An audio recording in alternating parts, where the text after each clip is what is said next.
Welcome back and welcome in. You are listening to the Week 2 Early Look DFS podcast, the DFS Deep Dive podcast with myself and Jake Tribby. As we do every Monday, we're going to be going through the earliest look possible at this upcoming DraftKings slate, giving you some kind of quick hitters, quick knowledge, what we're seeing on this upcoming slate. If you haven't already, make sure you listen to our Friday Cashing Point show as well. That's with myself, Ryan Heath, and Jake. We break down the entire slate here. What? Why are you shaking your head? You're welcome.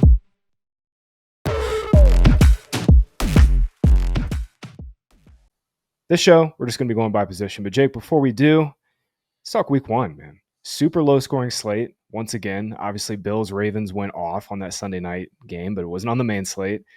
11 of 14 games prior to that went under the game total. It was just like a continuing trend. I think 64% of all week 1 games over the last 5 seasons have now played under the total. And this is just like, it's going to continue. I mean, teams just don't care about the preseason. And I understand why. Obviously, you don't want to get your guys hurt in August. But man, super low scoring slate. Only one lineup in the $100 milli yesterday went for more than 185 DK points, which just rarely happens. 193, I think, was the winning score. Just a super low scoring slate, man. A lot of chalk failed at wide receiver. It was an ugly slate for sure. Yeah, it was a really, really ugly slate. A lot of the games that we were targeting ended up not shooting out, which was pretty unfortunate. I do think one of the bigger notes when, especially early in the season, we seem to see this year after year, these super low scoring slates. And something that I've really learned in spring football, which, early in the season, those games are particularly low scoring, is that you can really load up on game and team stacks even more so than you would when scoring is so spread out. Like we see this in college football DFS where every team scores, 40, 50 points seemingly every week. And you really need to sort of nail the highest scores from each team. On slates like these, we can go a little bit harder on individual teams because all it takes is one team, like the Colts last week, pushing for 30 points. Everyone else scores in the teens or the low 20s. And then all of a sudden your Daniel Jones, Jonathan Taylor, Michael Pittman, Tyler Warren team looks really, really good compared to the field, even though, in the grand scheme of things, the Colts didn't score that many points. They just did significantly better than every other team on the slate. Yeah, and if Miami had showed up, man, they probably would have gone for 40. If Tua played an even halfway decent game, all those guys, Tyler Warren, JT, all of them would have had huge games. I did see a note from Steichen basically saying that they kind of pulled Taylor because he kind of tweaked his neck. It seems like a non-problem, but I think Taylor would have had a much stronger game too. Steichen said they could have brought him back into the game. Running backs did okay. I kind of think we all expected that. A lot of the running backs that we kind of targeted did all right. I mean, again, just no huge scores just because no offenses really put up a ton of points. However, there's a lot of chalk receivers that failed, Jake. And this is one of the things that when I'm playing DFS, man, I am always way more willing to fade the chalk at receiver than at running back. And it's from a few primary reasons, but the main one is obviously there's just so much variance with receiver scoring. I view receivers in NFL a little bit like, batters in baseball. Even, Aaron Judge can go 0 for 4. Shohei Ohtani can go 0 for 4. Well, man, we had a lot of 0 for 4s yesterday. Jamar Chase completely airballed. Drake London was fine, got 8 for 55, but then got hurt. Really, he underwhelmed even at his $6,500 salary.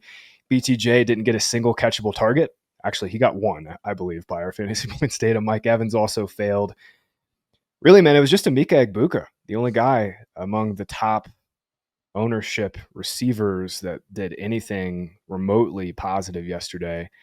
Of course, I played London and Evans into chalk, but it was just, kind of a continuing thing that we see in NFL DFS with chalk at receiver. It's just relatively a lot easier to kind of flip the chalk build at receiver than it is at running back.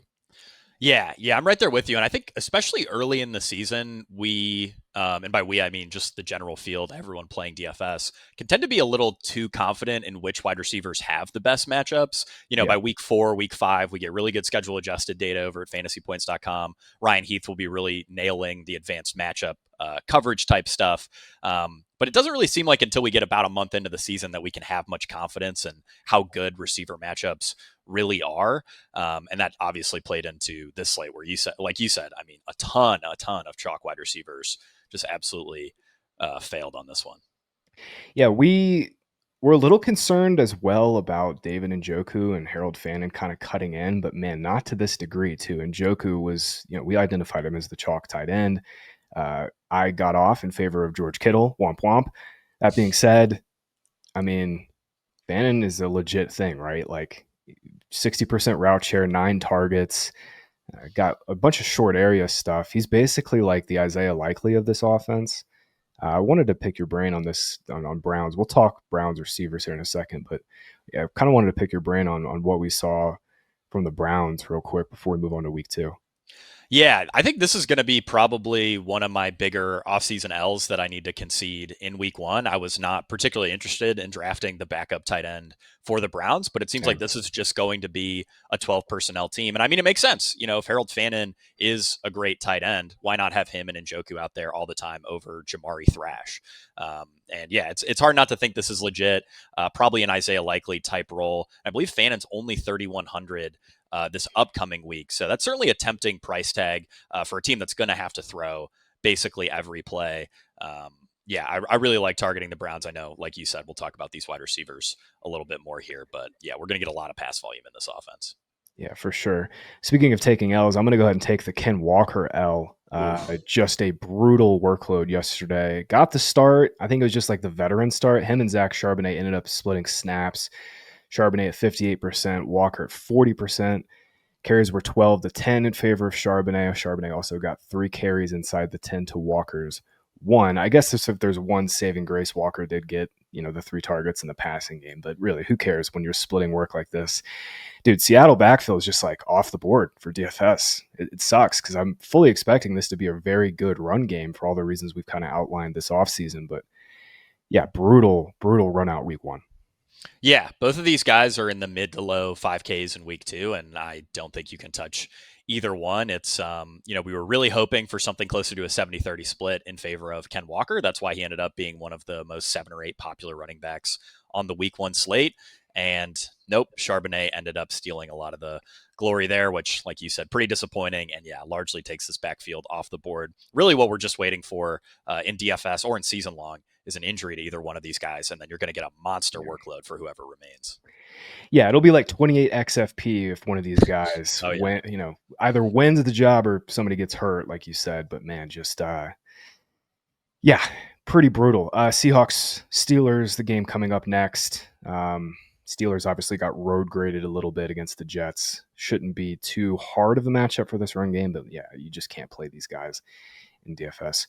Jake, let's get started with quarterbacks like we always do.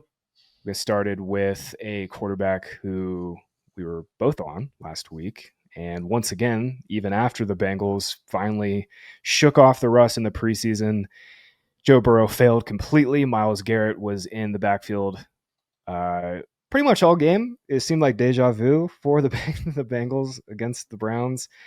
Burrow was under pressure. I believe our fantasy points data metrics had it at 40% of the dropbacks in week 1. He played a fine game. His accuracy, catchable throw rate numbers looked great. But we are getting a salary reduction on Joe Burrow here. 6,600. He's come down in salary a little bit. And dude, this is a huge game total. So I think we're all going to be back on Burrow this week, right? Oh, yeah, absolutely. I mean, like you said, the game total's huge. Opened at 50.5, bet down to 49.5. I don't think it'll move too much lower than that. And I mean, just looking across the board, almost every other total on this slate is 45.5, 44.5 or lower. I'm only seeing one other game, that's Bears-Lions, above 45.5. So this is another gross slate. And like I said earlier, that kind of means we can lean in pretty heavily to some of these game and team stacks. And, why not Joe Burrow? We're going to talk about T. Higgins in a little bit. We obviously know Jamar Chase can put up huge numbers, and the Chase Brown usage was pretty strong once again. So it's really clean on the Bengals side, and I also think there's plenty of good run back options, or maybe, Graham, even reasons to stack the other side of this game too, because, again, the rest of this slate is just pretty gross from a scoring perspective. Yeah, dude, I've been pushing back on Trevor Lawrence in stacking for the entirety of his career. Was once again kind of proven right this past week, but my God, man, this is like the perfect spot. I guess my one concern with this Jags-Bengals game is the Jags are going to be able to run the ball. Like, I know the Browns didn't really run the ball super effectively in week one, but I think that's just their offensive line, man. The Browns have like one of the oldest offensive lines in the league. Jags just went absolute ham on the Panthers. Travis Etienne ripped off the big 7-yarder, but they had a number of just nice sustaining runs in that game. Trevor Lawrence is 5,600. Again, highest total of this slate. But dude, like, I know the Bengals are going to be a disaster. I'm expecting Lawrence to play a little better in week 2, but we've got to be a little bit concerned about this Jags run game kind of like being the focal point of this offense, because I think we're going to be targeting the Bengals run defense along with their pass defense, but their run defense just as equally this season. Yeah, I'm right there with you, and I think that's why if you are playing Trevor Lawrence, you need to play a Bengal on the other side. Cincinnati's favored by 3.5, and you just need Cincinnati to show up. A big part of Jacksonville's ability to hammer the run game last week was because Carolina just could do nothing on offense for whatever reason. And yeah, I don't necessarily think that's going to be the case this week when they're facing Cincinnati. The one positive note for Trevor Lawrence last week, none of the advanced data really suggested anything great. But Jacksonville did have the 4th highest net success rate of any team. And I still believe this is going to be a great fantasy offense under Liam Cohen. The other positive note is a little similar to Cincinnati. It looks like Jacksonville is going to end up being a pretty clean team to stack. Travis Hunter, Brian Thomas Jr., Brenton Strange are all going to be out there for pretty much every snap. We saw a lot of Travis Hunter design targets. We'll talk about that a little bit more shortly. And even the backfield here, I thought the split could be a bit grosser, but Etienne still ended up with 67% of the snaps, the vast majority of backfield expected fantasy points. So, I think stacking this game up is going to end up looking pretty clean once we get into week 2 projections. And obviously with the total, it's going to end up being, I think, easily the most popular game on the slate. Yeah, salaries are still pretty loose here early in the season, man. I can find the 1K to get up to Burrow. It's only $1,000 in difference. Yeah. I want to talk Justin Fields too real quick. Speaking of quarterbacks, he's 5,700. He's 100 more expensive than Lawrence, and we've seen Fields wreck how many slates last 4 seasons. You go back to when he was with the Bears, he was a top 10 fantasy quarterback last season. In his starts, he was QB9, I believe, or QB8 in points per game. And then, he just wrecked the slate at 1% ownership against, on paper, what is a very good Steelers defense. It's the Bills, much better. This team I think Sean McDermott's one of the better game planners in the league, but we just saw last night, Ravens just absolutely trucked them. I'm going to be on Fields in this spot. I think obviously the Bills will control this game. They'll control the game script and kind of push Fields to throw a little bit more, but that's kind of what we want. We saw Fields elite elusiveness out of the pocket in that game yesterday. He was pressured a bunch, but just basically didn't get sacked because he was really good at evading pressure. And that leads to scrambles. He had 12 carries, 48 yards, 2 touchdowns. One of the touchdowns was on a design read. I'd much rather play Fields at 5,700. I just think he's actually had the ceiling. And his stacking partner is super simple, dude. It's just Garrett Wilson. He got nearly 40% of the first reads yesterday in his first start. Kind of expected that, but Fields playing so well, really caught my eye. I think by the end of the year, we're going to be looking at the Steelers as one of the best defense in the league. I still feel pretty strong about that prior. But yeah, definitely took the L. Did not expect Steelers Jets to be the shootout game, especially did not expect Fields to nearly drop 30. Yeah, and I think that's the thing with Justin Fields and the lesson he seems to teach us year after year is that, when a guy who scores over 30 DraftKings points and, 10+% of his games is going to be 1% owned, I think you just Yeah. have to get a little bit of exposure there. And yeah, like you said, I mean, it's a really, really clean stack with Garrett Wilson. This team isn't going to throw enough for Fields to bring along multiple wide receivers. So it makes things really, really clean from that perspective. And we could certainly get a shootout here with the Bills. I think you might end up seeing over the course of the season a bit of a roller coaster with Justin Fields' Oh yeah. performances, like we have, throughout his career, where, maybe in week 2, people are a little bit more in because he had a great week 1. And then by week 4, everyone's given up again. And maybe that's when you actually want to hammer Fields. But I'm with you. I think I'm just going to blindly fire a few Fields lineups every week because the upside is obviously massive. Yeah, the ownership will be significantly higher this week. He's just Oh, yeah. 5,700. I think he's going to be. We're recording this on Monday, but I think he'll be one of the highest owned players on this slate. But that being said, 5,700 is too cheap for a player with his ceiling. Garrett Wilson, 6,500. You're not really getting any salary based value there. That's just a fair price for him. But with Fields at 57, I'm definitely interested in that stack. One more quarterback here, man. Drake May, 5,200. You get a little salary reduction here, Yeah. and yeah, you get an awesome matchup against Miami that was just completely lit on fire by Daniel Jones. Yeah, I mean, look, last week's game for Drake May was pretty gross. It played pretty slow with Las Vegas, but we saw what Daniel Jones just did to this Miami defense. And Graham, I'm going to go out on a limb and say Drake May is just as good, if not better, than Daniel Jones. Yeah, I think this is a really, really good spot. Miami gave up 418 total yards to Indianapolis last week. Also, Dolphins are favored in this one. So New England, 1.5-point underdog in, like I said, a game that should play a lot better regarding pace and scoring than their pretty gross game with Las Vegas last week. So certainly like Drake May here. I think it's a pretty easy stack with Hunter Henry as well. Yeah, that's a super bullish note. Miami's actually favored in the game after, they got completely debacled. Tua was awful. Like, this has been the case with Tua for his entire career. You take away his first read and it's 50-50 with him, man. Like, him getting to the second read or just making a really poor decision is on the menu. I thought May played pretty well by our fantasy points data. He had a 9% completion rate over expectation on an 8-yard average depth of target.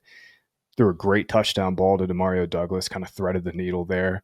Accuracy, catchable throw rate looked really, really good. So I'm with you on May. I think he'll probably be one of the guys I lean to this coming week. All right, we'll switch over to running back.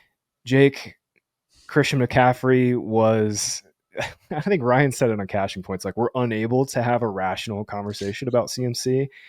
And man, I mean, it didn't, the calf injury just didn't matter. Didn't practice on Friday, which is usually not a good note for any player.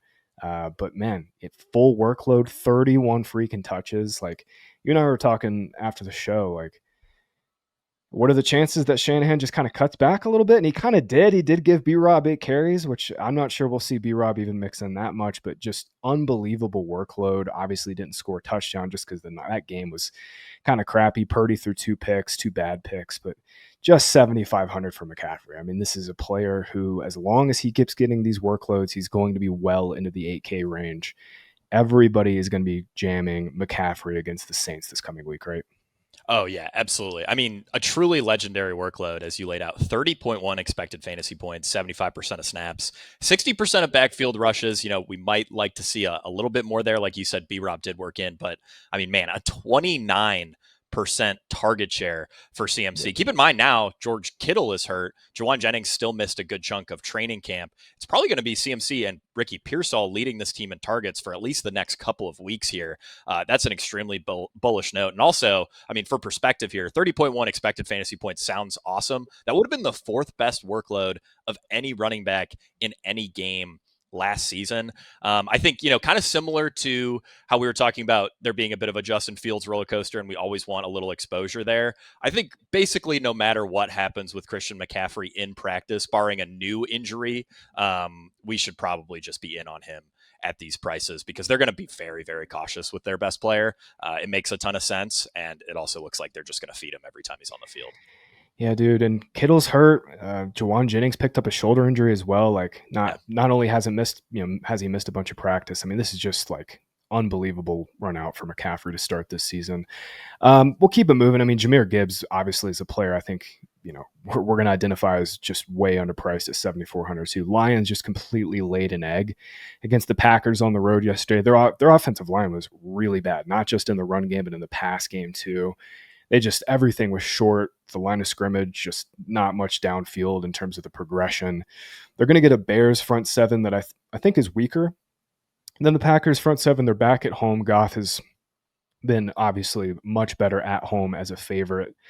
Goff has just massively negative splits as an underdog throughout his career, and especially so with the Lions. We saw that bore out yesterday too. But yeah, dude, Gibbs, full send at 7,400. I think McCaffrey and Gibbs are going to project as probably the two best running back plays on this week 2 slate here. Yeah, I'm right there with you. Gibbs had the third best workload of any running back in week 1. Also, and I think this is a very important note, 65% of snaps, which was his highest ever mark in a game with a healthy David Montgomery. We talked all offseason, one of the biggest wins for the Lions' new offensive coordinator would be just playing Jahmyr Gibbs more because he's so much more efficient than David Montgomery. And I think we're going to see that. The one concern with Gibbs is, what if this offense is dramatically worse? That said, that will mean they're playing from behind more, they're passing more, and all of that really plays into Jahmyr Gibbs' skill set. And we know, he can just take over games, rip off those explosive runs. So I'm not super concerned about the offense being, like I said, potentially dramatically worse, but that is something to keep in mind with Jahmyr Gibbs. But everything else looks pretty great. Right, yeah. Goff, we had to bake in some regression with Goff just after he had the historically high touchdown rate last year. That's going to come back though. Lions are going to be fine, but this is not the 24 Lions anymore.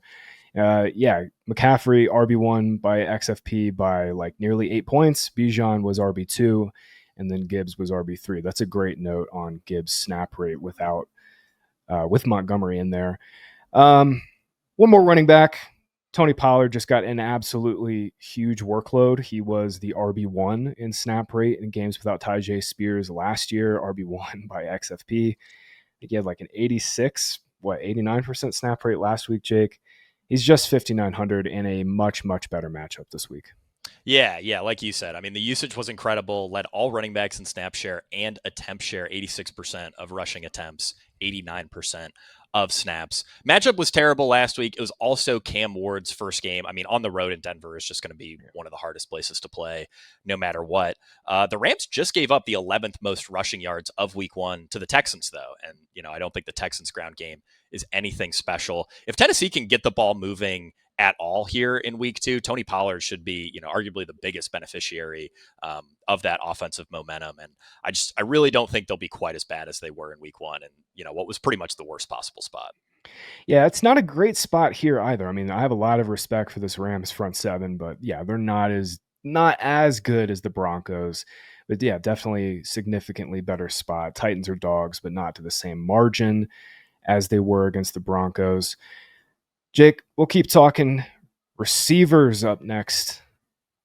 T. Higgins is cheaper than he was last week. Obviously, the whole Bengals offense pretty much failed. Chase Brown got the touchdown, but this whole team failed. Chase is still 8,100, but T, you get the nice price dip. 6,100 is going to be a easy click, I think, for a lot of people this week. And I think T is going to be a staple of cash teams this week as well. Yeah, I'd be absolutely shocked if he wasn't one of the top 3 projected wide receivers just by overall value on this slate. 6,100 is a fantastic price tag. Wide receiver 12 on the main slate. And keep in mind, this is a player who last season was a top 6 wide receiver by expected fantasy points per game. And, of course, Graham, the other note, like we already talked about with Burrow, like we already talked about with Trevor Lawrence, is that this is easily the best game environment of the slate. So we get a guy who's objectively too cheap in a game environment that is really, really good with a 49.5 total. Gotta love T. Higgins this week. Yeah, it is going to be an easy click, I think. We'll stick in the same game, and Brian Thomas obviously failed this past week, 6,700. It's a fair price for him. We nailed the Travis Hunter thing, right? Nailed it in the sense that we knew he was going to be a full-time receiver, but that game was just a nightmare. Bryce Young turned the ball over 3 times yesterday. Jags just really didn't have to do much. ETN had the one long run where he flipped the field, but Travis Hunter is 5,200. You're just getting a $200 price increase week over week and super bullish usage in his first game. Yeah, absolutely. 76% route share and a 26% target share. Also led the team in design targets, tied Brian Thomas Jr. in first read target share. There was that Jay Glazer report right before the game started that Travis Hunter was going to be playing in the slot. And that was this is everything we were hoping for when we drafted Travis Hunter in best ball, drafted him in season long formats. I think he's pretty easily going to end the season as, closer to a $6,500 player. And just like with T. Higgins, this is a fantastic game environment. Graham, I think you and me both like the Joe Burrow and the Bengals side of stacking this game up a little bit more. But if you don't have the money to get up to Brian Thomas Jr., Travis Hunter is a fantastic run back in this game. Yeah, definitely is. And he's a great DraftKings play in the sense that I don't expect him to get a ton of downfield work, at least early in the season, right? That'll probably come later. That'll mostly be BTJ and De'Ami Brown kind of stretching the field. But yeah, I think Travis Hunter will be getting 6, 7, just kind of easy layup targets every single week. And like you mentioned, this price is just super nice. One more receiver. I was shocked at this one, man. These Brown receivers are going to be cash registers for as long as Joe Flacco's under center. Flacco threw for 290 yesterday. Old man still slinging it. Both of his interceptions were because his receivers dropped the ball. The balls hit their hands, clanged up in the air, and then were picked off. Judy is still 5,300. That's a fine price for him. But what are we doing with Cedric Tillman? 4,300. I mean, the last 4 or 5 games this guy's played, he's been a really strong wide receiver too for fantasy. And dude, this is a great game environment for him. Ravens are going to absolutely truck the Browns. They looked like the best team in football last night and they lost to the Bills. But Ravens are going to they're going to control this game, and there's going to be a ton of pace plays for the Browns. And Tillman is just set up so well. Great value. Oh, yeah. Yeah, absolutely. I mean, at 4,300, got cheaper after tying Jerry Jeudy in targets, and he earned a 24% target share in week 1. This is a guy who averaged 13.6 expected fantasy points and 15.7 fantasy points per game in his games with Jameis Winston last season. I'm obviously open to the idea, and I think it's quite likely that Flacco's not quite as good for this offense and fantasy as Jameis Winston was, but they're going to need to throw every play against a Baltimore defense that, like you said, just got absolutely lit up by Buffalo. I mean, a guy who's an every down wide receiver and is earning targets at this price tag in a game where, his team's probably going to push for 40 plus pass attempts is just always a fantastic value. Yeah, this is an unbelievable price. I mean, he is 100 more expensive than DeAndre Hopkins. I mean, it's just, that's way too cheap for Tillman here. Jake, tight end is pretty easy this week. I think it's just Tyler Warren at 4,500. I think everybody's going to be lining up for this price.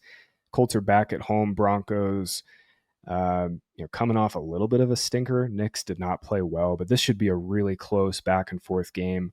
I think Warren probably would have gone for 9 and 100 if Miami did anything in that game. I mean, he was just on fire.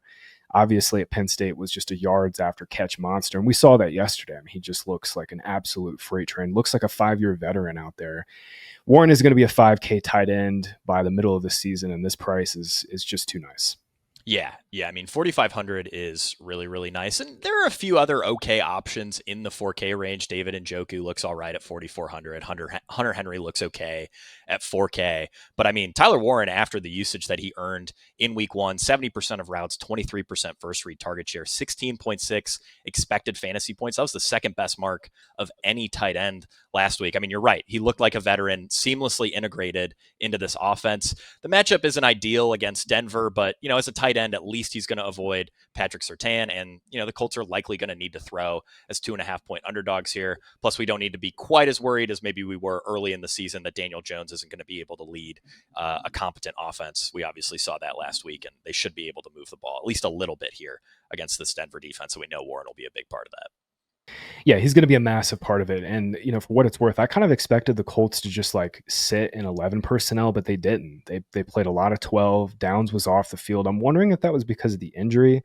But yeah, Josh Downs, being off the field and then playing a lot more 2 tight end sets is just super, super bullish for Warren because it's obviously taking one less interior player off the field. Downs was just at a 49% route share. Like I said, do expect the Colts to play more 11 as the season goes on. Maybe Downs wasn't healthy, but for now, this price is just, it's too nice for Tyler Warren.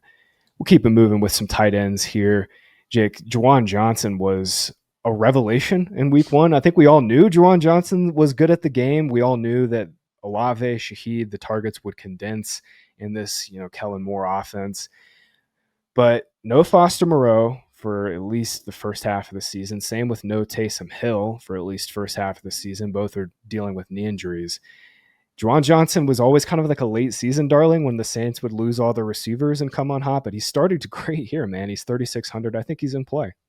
Yeah, absolutely. And when you're looking at like sub 4K tight ends, a lot of the time it's mostly about what they open up at the more valuable positions in your lineup. But I think Juwan Johnson, as sub 4K tight ends go, is one of the best guys that we're going to see all season. Led all tight ends last week in expected fantasy points, targets, first read targets in week one, 80% route share. And, we know he's going to earn plenty of routes again in week two. Like you said, there's really just no one else in this tight end room. And New Orleans is a 6.5 point underdog against San Francisco. So plenty of opportunity for Juwan Johnson to earn more targets. And you only need a handful of catches when a guy is his price at just 3,600.